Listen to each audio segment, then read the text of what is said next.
Today is Monday, September 12th, 2002. I'm at the home of Joe and Betty Ann Weiss.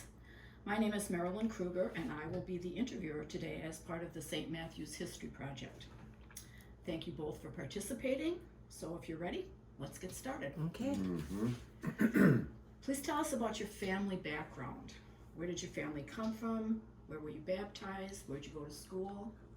Well, I've been through at St. Matthew's my entire life. Which is how long?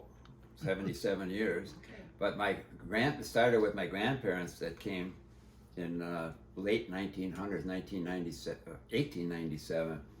Both Grandma and Grandpa, they were both living in Germany.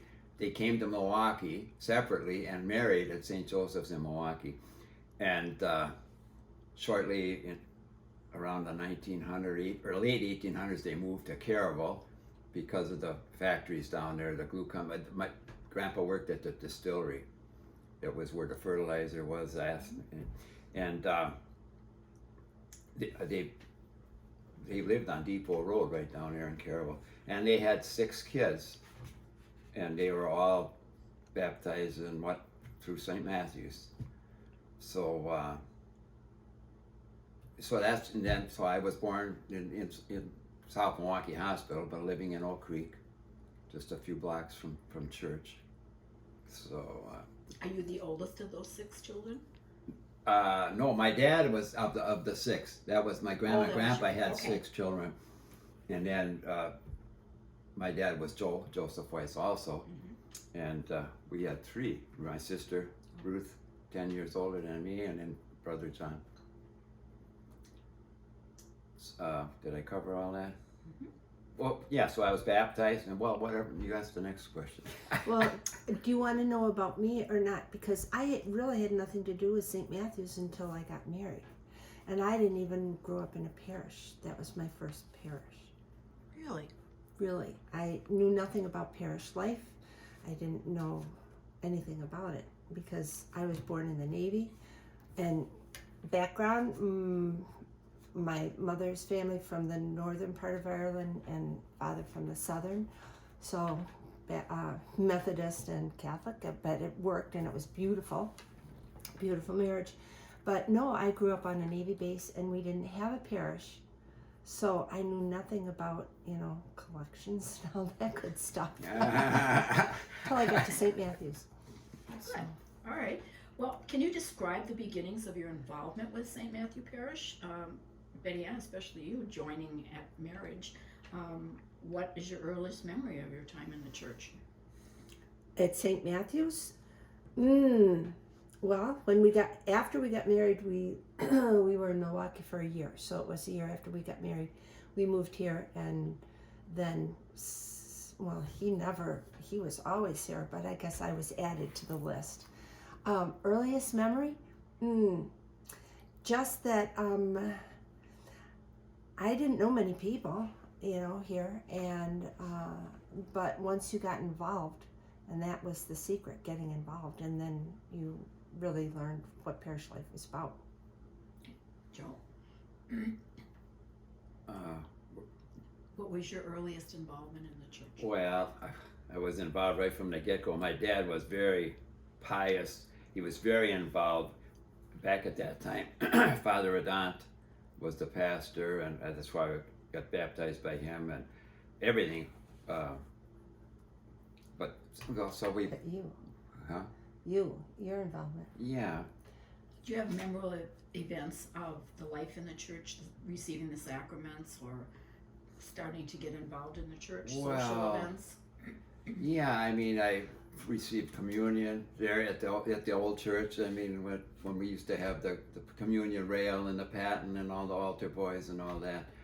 I know at one point in time, my brother and a lot of people were altar boys, servers, but I didn't do that because I had trouble with the Latin. I just couldn't get that damn Quilius and all that stuff. So I can go back to the schools if you want to know about school. I went to Aachen School across the street from St. Matthew's, and then Saturdays was catechism or religious education, and we all went. There was an 8-room school. The sisters would come from St. John's, And that's how our religious education was. Until that somebody, the city or something says, well, no, you can't take the Catholic kids and put them in a public school. So then we had to remodel the old hall. And that was where we had catechism. I mean, from a big 8-room school to a little hall with curtains. But anyway, that was it. I heard a story about the catechism for all the grades in the old hall with the curtains separating the grades, and you could hear what was going on in the other rooms. Sure. One was on the stage, and then they had it divided. I don't know if, it wasn't the best situation. I don't even remember what year that was. It must have been quite a while, because it wasn't until '62 that we got the new church and new school. But anyway. And I bet you went to confession and a confessional. Definitely. Not us. Sometimes it was outside. Well, this is at a Navy base, and so you had to, you would get in line, and it would be outside, and the priest was there, and so were 100 people behind you, Or during Mass, they had usually 2 extra priests up in front on either side of the altar, and you would go up there and go to confession. Everyone could see you. Well, they were just ahead of their time, right? Right, I guess they were, yeah. Well, what was your family's involvement in the parish? Your mom and dad, perhaps, Oh. or your siblings? Well, my dad, for one thing, I mean, he was the right-hand man of Father Redant. I mean, he also with the St. Vincent de Paul. In 1933, they started St. Vincent de Paul, and he was one of the original members then. But he was anything Father Redant needed. Well, he was the head usher, for one thing. The Catholic charity drive, the Archbishop's Appeal, back then, it was, your dad was probably even involved in that. I forget, it was a couple of weekends it was done, and all these guys, my dad and my mom did all the book work, and a number of volunteers went to every parish parishioner, every house these guys would go and visit. 2 volunteers, and they'd have to fill out a card and try to get money and find out what their sacrament life was and all this and that. Then they'd come back and have involved about 2 or 3 weekends. Maybe you didn't get them the first week, or maybe you had 2 or 3 weeks to gather all this information. Then we would take it down to the Pap's mansion at that time. That's what Archbishop was. We'd do that on that Sunday night. But that was one of the big things that they were involved in. But my dad was very, very involved in church. Well, yeah, go ahead. And your mom, perhaps St. Anne's Fidelity? Yes, she was in that, St. Anne's Fidelity, right? And she peeled potatoes for the, fish Fries. fish fries that they had. So, we'll cover that one later. Okay. Did either of you serve on the parish council or have any leadership roles in any of the activities? I there? never got involved. I had never got What involved. about home and school? Your Yep. kids went to school there? I was on the school board when they were in school. And how were those experiences? Good, bad, indifferent? Busy.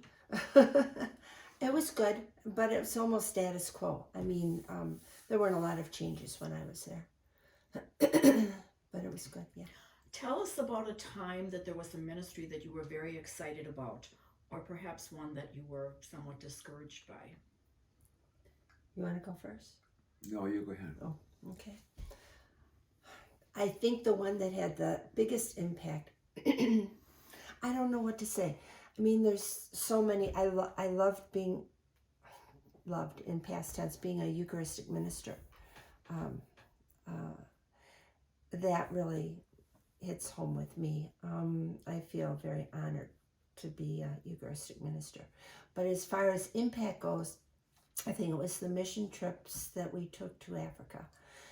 And everyone says, weren't you afraid to go to Africa? And I thought, no, I never had a fear of going to Africa, but I was afraid of being changed when I came back, because they said you'll never come back the same. But it was a good change, to understand that we value our things and they value people, and makes a big difference. Yeah. Mm-hmm. Joe, anything for you? Well, the main ministry, I might say, my dad was involved in St. Vincent de Paul. They met every Tuesday night, so we just knew, and there was a lot of guys involved at that time. So then my dad passed away. There was down to 2 guys left in St. Vincent de Paul, Tenor and Mazzedlo, and they kept it going for many years. And they kept encouraging us, John and I or whatever, it's time you turn. Finally, I decided to join, and we had about 6 people then, so we kind of revitalized St. Vincent de Paul. So. And how is it going now? It's going quite well. Yeah, we have about 8 people right now, but and we're involved mainly with the meal program. So that's our big venture right now. And if we get any calls for assistance, which it's dropped off tremendously from what they used to have. But, which is good news, because then people's needs are being met in other ways, you know.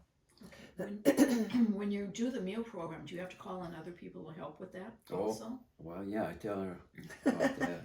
Yes, in fact, that was Ruthie's job. She was the one that led us to this ministry in probably the 1990s. That's when we started. And she would make the phone calls. I don't know how many she would make every month, to see if people would bake bread, if they would serve, if they would make stew. And then it was our job to buy the food. So that's what we did. It's changed a lot, especially because of COVID. We've gone back for a while. We did nothing except give them money so that they could buy what they needed, and they would pass it out in containers. And the people would come up, not even go in the building, and then leave. Now we're back to making stew again. And we went down there last Tuesday, and they didn't let people come into the building. They thought they might, but they didn't. And so, for whatever reason, so we made up the containers that the people would come and take and go home. So that's where we're at right now. We're kind of easing back, and I think when it gets cold, they're going to want to come into the building. Good. How have you seen the involvement of the laity in the parish change over the years? Well, the Eucharistic ministers, that was one of the big things that we got involved with. That ministry, we were invited. Well, you can go back into Father Kajawa. Who was it? Yeah, it was Father Jordan. Jordan Kajawa asked us, and I said, "Oh wow, I can't." But I guess we pass it by the first time, or did we do it right away? I don't. But know. anyway, that was a big thing. That how many years ago did that start? That was the year my dad died. Let me think. 1978. It's been quite a while now. COVID has kind of put a change on some. Yes, it certainly certainly. has. What was your question, Marilyn? I forgot. How has your involvement in the laity in the parish changed over the years? Oh, well, the one thing, they never had girls serving Mass when I came to St. Matthew's. And then both of our daughters, well, all 4 of our kids were Mass servers, and the girls were. So I thought that was a big change. Huge. Laity, well, I think when I first came to St. Matthew's, the laity weren't that involved, except for planning things like the church picnic and, things like that. But it's become so much greater now. There's so many more opportunities for laity. And the school.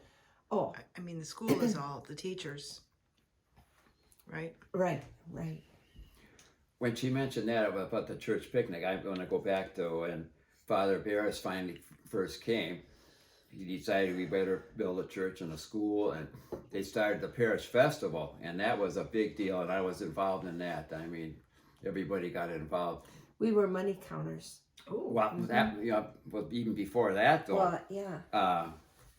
The turtle races. When I was a teenager, I was assigned to be. We had a dunk tank, and that was my job. I was in high school or something right after that, and I'd have to get this dunk tank there, and that was a fundraiser, of course. But all the parish, your mom and dad, and my Mrs. Foley and my mom, potato salad. They had a ham dinner. That was the big thing. It was a 3-day. I think it started on Friday, on Saturday, and Sunday. A big ham dinner. Mrs. Foley and my mom, Aunt Minnie, they'd make boiled potatoes. They were all over the basement floor, cooling. and then had to peel all of, they made the potatoes out for this whole thing, and then there was ham, and one of the Bowers brought a semi-truck for cooling, for refrigeration. I mean, that was a big thing. That was the biggest thing of the year, was the festival. That was one of my first recollections of St. Matthew's, was the church festival. And they had turtle races. I thought that was it. You'd hear this ding, ding, ding, ding, ding, and it was because... A siren? They had a yeah, siren? the turtles were taking off. So I guess that was my first recollection And of what St. was Matthew's. what was the point of that? You would bet on you a would bet on turtle. them? Yeah, Okay. it was Oh, a yeah. money raiser. There Big money raiser. numbers all the way around the outside. The turtles were all in the middle. They'd pull the thing up and they'd pull up the circle, and the turtles would just run all over. And you Yeah. hope they hit your number. your number. Then Wow. and it was a pretty neat. It And was then really gambling neat. became illegal. So Yeah. Well, that's yeah, and but bingo. That was that- another thing we used to do, was bingo, early on, and yeah, until we didn't do bingo anymore. But that was And where fun. was that? In the cafeteria. that was after we had. And then the they new had building. one room across the hall that was for the ones that smoked, so they would play bingo in there, and then the rest were in the other room. Interesting. Mm-hmm. who was the most influential person in your faith development at St. Matthew's?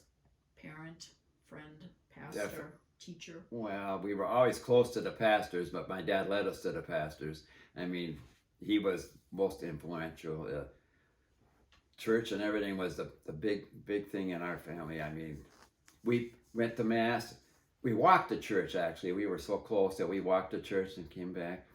And then if there was any devotions in the afternoon, and it used to be, not every week, but we were there. If there was anything happening at church, we were there. Well, even during Lent, we prayed the rosary. Every day we prayed the rosary during Lent. And so, I mean, came from a religious family, and not everything we agreed with, of course, that time. We don't want to pray the rosary. We don't want to go to church. Well, but we did, and now we're thankful we did, that we can maintain our... And did you continue those traits when your kids were born and you married into this family? And was that continued, or did that kind of alter? Kind of fell away. Yeah, Well, but somewhat. I mean, our kids to this day say grace before they eat. My background was Irish Catholic, and so as far as being influenced by someone, yeah, my parents, of course, but it was Ruthie. If you talk about someone from St. Matthew's, it was Ruthie that had the biggest influence on me. Say who Ruthie is, because I don't think we've covered that. Ruth Shabilsky is his sister, my sister-in-law, who is probably one of the most spiritual people that I know. Not necessarily religious, but spiritual. Yes, she was always at church, always, but there's another aspect to religion, and that was Ruthie. Did you see a change or that continuation once your children started at parochial school, at St. Matthew's School? Did you see that was the school then became the major influence? Absolutely, 100%. When our kids were there, we lived for that school, and they were so involved in so many aspects of it, and the sports, and I mean, that was for how many years? For all 4 kids, that was a long time. And now it's really exciting because now we have 3 grandchildren there, so it continues on. And Gabe is at Thomas More, but he went through St. Matthew's, and I can't say enough about that school. It's phenomenal. The kids get such a wonderful education, but it's more than that. It's the moral development that they get. That I was a public school teacher. You don't get that in a public school. So, yeah. Are there any pastors or other staff members that you recall that had specific personality traits, good or bad? Father Sergius probably. He was really He was exceptional. one. That's not the one I'm thinking of. But go ahead. Well, there's been all the yeah, fathers. but he definitely was. What was He was his? a leader, an absolute leader. He was charismatic. I think everyone stopped if he walked into a room. because whatever he had to say was important, you know. He had quite a following. The one I'm thinking of is Father Jordan Kajawa. Kajawa, he was Yes. really a neat guy. Yeah, Down to earth, just and simple person, but just he was a you loved him. Franciscan, so he wore the. Well, you knew him, okay? He looked like a pope, I thought. But anyway, anyway, when he had been transferred to, I think he went up to Green Bay after St. Matt's. And he called and he said, I heard you had twins. Do you want me to come back and baptize them? And I said, oh, that would be wonderful, because we had a very close connection with Father Jordan. And so the week before they were baptized, and I have to explain how he did it, but the week before he was baptized, he would call and he'd say, how does this sound to you? He wrote a creed especially for them that was beautiful beyond belief. But when he came back, I was teaching CCD at the time. So he said, let's have your whole class come. And he sat on the floor by the altar. That's when the altar was in the other place, you know, than it is now. And he sat on the floor and he had all of the kids sit down and he showed them the oil and they got to see it, and he explained everything that he was going to do, and he had all of the kids come up and make the sign of the cross on the babies' foreheads, and so they were just so involved. It was beautiful. So yeah, that made an impression. I bet. Father Don Surgis, have any good memories of him? Well, go ahead. I mean, he was so warm and like, you know. Oh, He was specifically, just in general, always. He was a leader, a definite leader. I mean, some priests just keep the parish together, but he led it in good directions. I think when he was there, didn't we have the pulpit exchange where pastors from other denominations would come and they would give the homily? It happened a few times, I Yeah, guess. It might have been under his. I think he might have started that. I'm not sure. I recall that the day that he passed away, it was quite, Palm quite Sunday. an emotional. Oh. He just did not show up for Mass. Were you there? No. We were in we were in Florida with Florida. Leo. We had gone down to get Leo and bring him back from Florida. Leo's the quadriplegic. I don't know if you before you, but anyway, we would take him to Florida every year, and then bring him back. That was a process. But anyway, we were there and got the word, and so we couldn't get him back in time for the funeral. So we missed the funeral, and that's always been a hole, I think, because I wasn't here when everyone else was grieving, you know? Yes. Mm-hmm. He just did not show up for Mass. And Right. just, Mm-hmm. what have been significant events, good, bad, or otherwise, in the history of the parish for you? Well, good and bad. After we had built the new school and church, it was originally planned to build a separate church and leave the church was going to be the gym was going to be the church. And we had a heck of a time paying off the debt from the first building, you know, and that was kind of we had special collections and everything so that kind of put the damper on building the new church. Of course, we had later on we tried to do it again, but it just didn't want to work. So that was kind of a downer that we couldn't get the new church, but we're doing good with what we have, I'll tell you, I think. I agree. That's the saddest part, is that we never got our new church. But then there were times when we were running short on money, and you know, wasn't there a time when they were even thinking about maybe we got to close the school or reduce classes, which they probably did, and so that was a difficult time. Yeah. But now things are so good. Look at the attendance at church. I mean, I see a lot of new faces. I think it's wonderful. And because of COVID, I think the enrollment went up like 30 kids and Wow. and two of them being Mason and Michaela. Yeah. And none of them left. When Oak Creek opened up again, none of the 30 that switched over left and went back to the public school. They all stayed. And are they back this year? Mm-hmm. Oh. Oh, yeah. There's a waiting list now for some. I know for Charlie's grade, there's a waiting list. I think they capped it at 25 or 26. Wow. So what does that say about our parish and its growth and education? Well, I'll tell you, we go to church up north. Oh my gosh, there are no young kids. No young kids. They're all, I think average age must be 75 of people that go to Mass up north. And you go to St. Matt's and it's kids and they're involved and they're doing things and you see them in the gathering space talking to adults. I think it's wonderful. And what do you attribute that to? Faith, Holy Spirit, working in people that I kind of see a revitalization of the Catholic Church right now.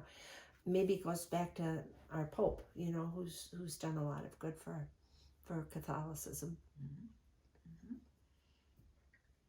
Mm-hmm. Do you have any memories of the parish during, Vietnam War, 9/11, COVID? Having just celebrated 9/11, I'm sure there's always many memories from that. Not so much involved with the church. I remember during the Vietnam War, we lost one of our parishioners who was killed over there, Mark Giges. Mm-hmm. So that was kind of affected. The funeral was here at St. Matthew's. One of the other things, though, was the changes with Vatican II. I don't know if that question was on there or not, but or is it coming yet? It's coming. Oh, well, then I'll skip that for now. But, yeah. Do you have any recollection of the prayer service that happened on 9/11? I don't recall it now. I think it was a telephone marathon that people called, and the Little Brick Church was packed on Really? that night. Oh, I It was don't a prayer remember. service that night. I don't remember that. I don't either. It was a pretty traumatic time in the Oh, life sure it was, of the yes. country. So, well, Joe, what differences have you noticed in the parish pre-Vatican II and Vatican II? Well, I can remember when Vatican II came on and changing the altar around and going from Latin to English and all, that was quite an ordeal. I think at that point we lost a lot of the parishioners because the pastor resisted those changes. And I recall that I think he went away for a weekend or went someplace and the parishioners turned the altar a certain way. I heard that story. When he came back. More I than heard once. it was the associate priest that did that. It Well- could be. Well, I don't know. remember who it was at that time. We had a number of associate priests for a long time there, but yeah, he resisted and finally people got up in arms. Yeah, the associate might have had something to do with it, but that was kind of a bad time. And then the priest came back and they had to switch everything back. No, I don't know That's that what they I did, heard. or maybe they did. That's what I don't- heard. And Well, it wasn't for long then, I don't think. But geez, when did I don't recall when It was before I was here, so I don't know. it was. Yeah. Well, I guess it would have been then. So. Can you describe the church buildings and the structures of things before, when you first joined the parish, and how they've changed since then? Well, if I want to go way back when we had the little big church, I mean, it was the church bell. My dad or any usher, it was a huge church bell, and they rang it before mass, and it was neat to see them do it. And if we were home, there were 6 masses: 5:45, 8, 9:30, and 11:30. We heard the church bell 4 times on a Sunday morning, and it was neat to go to church. The changes. I mean, my brother could tell you something about the outhouse. And there was no bathroom or anything in the little brick church. There was there an still outhouse. isn't. Huh? There still No, isn't. no. It's no. At least you can go to the other place. Yeah. But stuff like that, and then remodeling the old hall. I mean, that got to be a neat. We had some dances and parties, and along with catechism and religious instruction, it turned out to be They had some, I think they had some dinners in there at times. There was a number of celebrations in that place. The so, old hall. Yeah. Yeah. But then the new one we built in '62, we were in, John and I, and with St. Vincent de Paul, we were involved in, at that time we had paper drives and stuff just to raise funds. So every night after school, we had to go in there packaging books and desks and whatnot, all cardboard. That was our job, to gather all the cardboard up and save it for St. Vincent de Paul to raise a little money on it. So we were involved when they were building the church. And Johnny was a server. My brother was a server at that time. And we was involved with. Well, in that book, you can see the processions and stuff that we had to dedicate the new building and to break grounds first of all, and then. So anyway, yeah, those are a lot of neat memories. How exciting was that when the new building? Oh, it was. When you started using it. Oh gosh, it was neat. I mean, it was. I gotta believe it was. Father Barris was there at that time, of course, but Father Adon was a great priest, but he was getting up in old age and stuff, so we needed Father Barris, a newer, younger priest with some good ideas, and got the people excited about building, and we did it. Yeah, it was neat, very neat. Do you have any photos that you'd be willing to share of the church buildings or? I can't say that we have, eh? I mean, you What? might have pictures of when the kids were making their sacraments and stuff.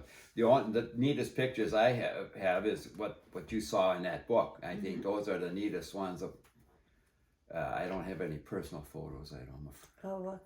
I know what did we celebrate our boys were servers, so they were maybe in 5th grade, 6th grade. And the Archbishop came. Was it an anniversary of the Little Brick Church? Probably. Anyway, they asked them to be servers because they wanted bookends. So I do have that picture. I don't know. Wow. That's exciting. Yeah. When you think about St. Matthew's future, what gets you the most excited, but what also concerns you? Most excited right now is RCIA. That's now I'm thinking that's my favorite. Gee, I don't know what to say. I think RCIA is amazing, and it's so well organized now, thanks to Mary. But I love working with the people on the fringe, not the ones that go into the regular program, but if there's kids or special needs people that are involved, I love working with them. I think that's the future of our church, is to get more Catholics, and we are. Is that a concern for you that we won't ever have enough? Well, sure. Sure. But no, I think we're headed in the right direction. And I look at St. Matthew's in comparison to other parishes. I mean, we were just at a service at, I shouldn't say names, but at a different parish. In the area? Yes, in the area. And I mean, the attendance isn't there for other parishes. And like I say, you don't see the young people. Here it's vibrant, it's growing, and it's an active parish. Good. What changes would you like to see happen at church, or what things would you like to remain the same? Do you have any hopes for changes in anything? No, I hope. I mean, so far we're doing so well. I hope people keep tending Mass. There's so many people that say, "Oh, well, maybe I don't go to there." I won't, dropping away from going to Mass. We've got to keep these people coming. Do you think COVID had something to do Well, with it it probably did. It sure did.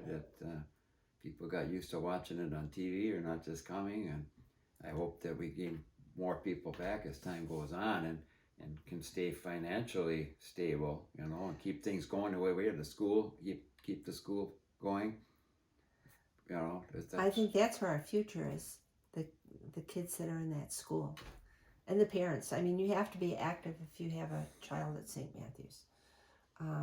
And I think that's part of it too. I mean, that's our legacy. But what were you saying about? Oh, COVID. Yes, I know that had a huge impact because I still know people that haven't come back because they're still afraid of COVID. A woman in my book club asked just last week, do they still wear masks at St. Matthew's? And I said, well, if you want to, yeah. And she said, I haven't come back because of my mother, but I'm on the verge of coming back. I think I know who you might be referring to. Yeah, well, could be. And so. And did you encourage her to come back? Yes. Mhm. So. And she said, yes, I'll be there. She didn't answer me, so I don't know. I hope so. I hope so. But anyway, what was your question? Because I thought of something else. What things would you like to see remain the same at St. Matt's, and what would you like to see change? Well, this isn't really, it's sort of that, but don't you think it's time that we had an updated photo book? Because there's so many new people now, and I raised this as you did. in conjunction with what we're doing here today. I said it would be nice to somehow combine it and get photos of people and do interviews together, and I don't know, it just didn't go anywhere. But yes, I agree with you. Who has to make that decision or whatever? You just need to have somebody Some to volunteers coordinate it and staff it. Yeah. Yeah. It's probably a big undertaking, but Well, it's nice to do it every I don't know when the last one was.